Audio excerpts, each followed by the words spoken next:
What's going on, YouTube? This your boy Cadet Watts, and I'm back. I know it's been a while, but your boy been busy, crazy busy, man. It been crazy busy. But I'm gonna give y'all updates on the departments I'm applying to, where I'm at in the process, what's the police academy looking like, and what's my work schedule looking like. It's crazy.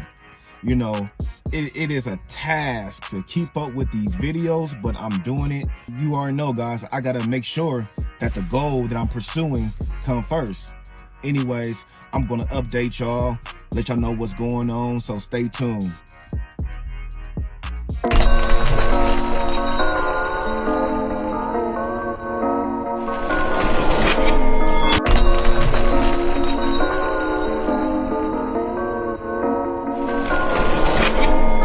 All right, y'all, let's get into it, man. No fluff, no cutting around the bushes, man. You know, so this is what's going on.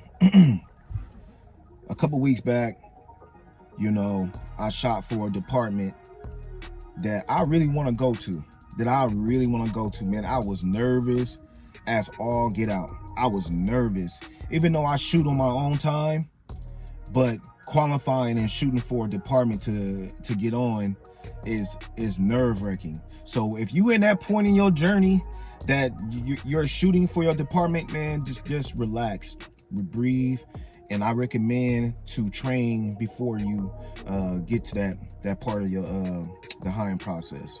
You need a 200 to pass. The highest score you can get is a 250.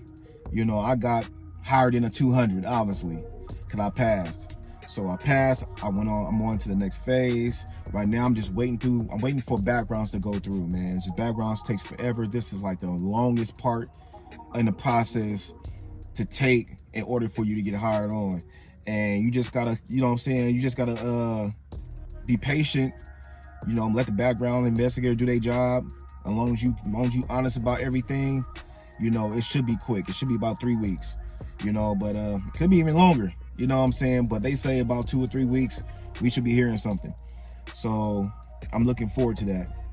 So we've been, you know, going through SFSTs.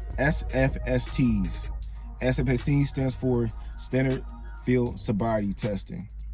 We've been going through that, you know, the walk and turn, the one leg. You know, now people stand on one leg and look at their feet and they count out loud. You know, you have a pen. Do this with their eyes. It's called an HGN. I'm not gonna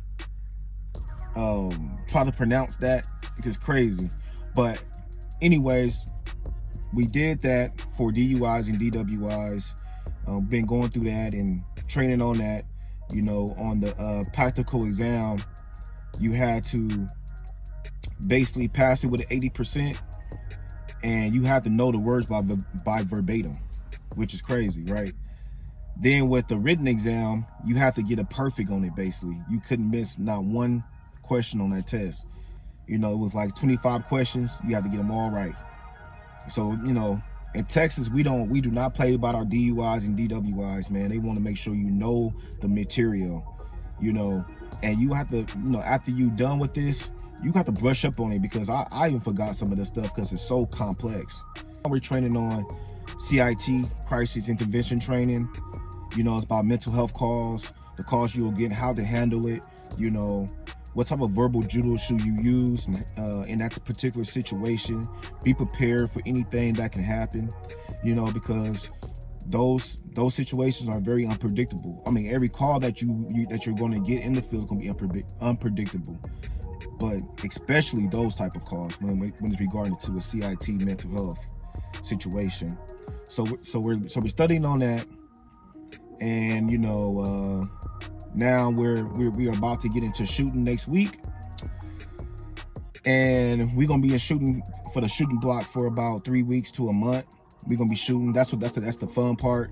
You know, we get to go out there and have some fun, you know, and test and see who's the best shot and get certified for other departments, because there's another department that I'm applying to, or that I'm already applying to. They want my scores, my shooting scores in the academy, you know, so I don't have to physically shoot for them specifically, they just gonna take the scores that I have with the academy and take that in consideration. With the department that I really want to go to, I had to shoot for them. I had to shoot for them, let them know I'm proficient with this thing, you know. So, but overall, it's been fun, man. It's been fun. I don't know how long I've been gone. Could have been a month, but it's been fun, y'all. It's been really fun. I'm grinding, and my new schedule that I got for job, man, I'm working 51 hours a week, y'all. I'm sleeping at the garage 2 days out of the week. You know, because the reason why I'm doing that is because I'm only 9 minutes away from class, from my academy class.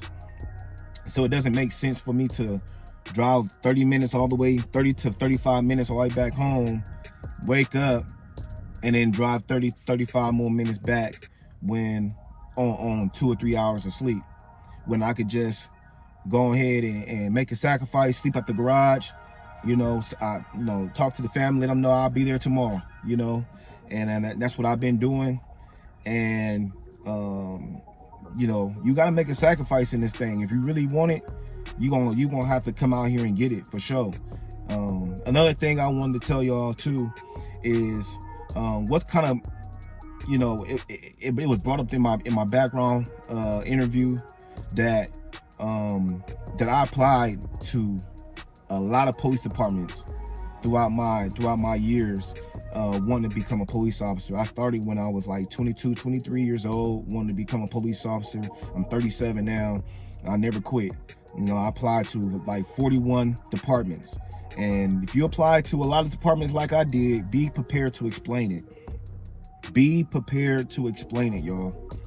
And, you know, for me, it had a lot to do with, you know, the written test, couldn't pass it. You know, I'm applying to the same department, but can't get there because of work or, you know, transportation issues, stuff like that. You know, mine was more so due to couldn't pass the test. I apply again, I couldn't get there, or I apply again and my confidence was shot. I'm like, what's the point of me even going, to be honest with you? And but I always had this burning desire inside my heart that I just couldn't stop. I just had to. It was like an obsession to wanting to become a police officer. It's an absolutely obsession, and I just never stopped for over all these years. I never stopped. You know, I'm not a perfect individual. I got things in my background too, but as long as you honest about it and be real with them, what can they say? You know, they could say yes or they could say no. If they say no, hey man, move on to another department that will give you a chance. That sees your talent. That sees that you're not that your mistakes in your past doesn't define who you are right now. You know, all you need is that one shot. All you need is that one yes to tell you, man, we're gonna give you a chance. And once you get that chance, man, you make sure you be the best officer you can be. You know, clean reports. Make sure you on time. You come to work. You know what I'm saying? Make sure you squared away, your uniform squared away. You know what I'm saying? You destroy the critics. And then that's what it's all about. That's what it's all about, y'all, when you get that chance. Like I said, I'm not a perfect individual. I'm just showing you my steps on how I'm getting on. You know, no one out there is perfect. You know, everyone has some skeletons in their closet. But are you willing to, you know, open that closet up and let your background investigator or your prospective department that you want to go to look in that closet where all the skeletons is at? Because at the end of the day, man, you know, once they find the key to that locked door, that locked closet that you got, and they open it up and they find some stuff in that closet that you didn't put down on your background investigation, then you're definitely cooked. You're definitely cooked. And 9 times out of 10, you're cooked for the rest of your life regarding to that department. So be honest, y'all. Be honest regarding to your background investigation, you know, regarding to everything, you know. I know it's hard right now for y'all if y'all going through the same process I'm going through, but keep running. Keep running, y'all. Keep waking up, going to work, doing what you got to do. You know what I'm saying? Make sure your mental health is in check. make sure you take care of yourself, okay, in this process, especially when you're working over 50 hours like I am, driving the bus. So it's a lot of things that I'm going through, and I just thank y'all for sticking in there with me and giving me a platform and a space to explain my journey throughout this whole process. I got some great things coming, man. You know, graduation is almost here. You know, it's June now. August is right around the corner.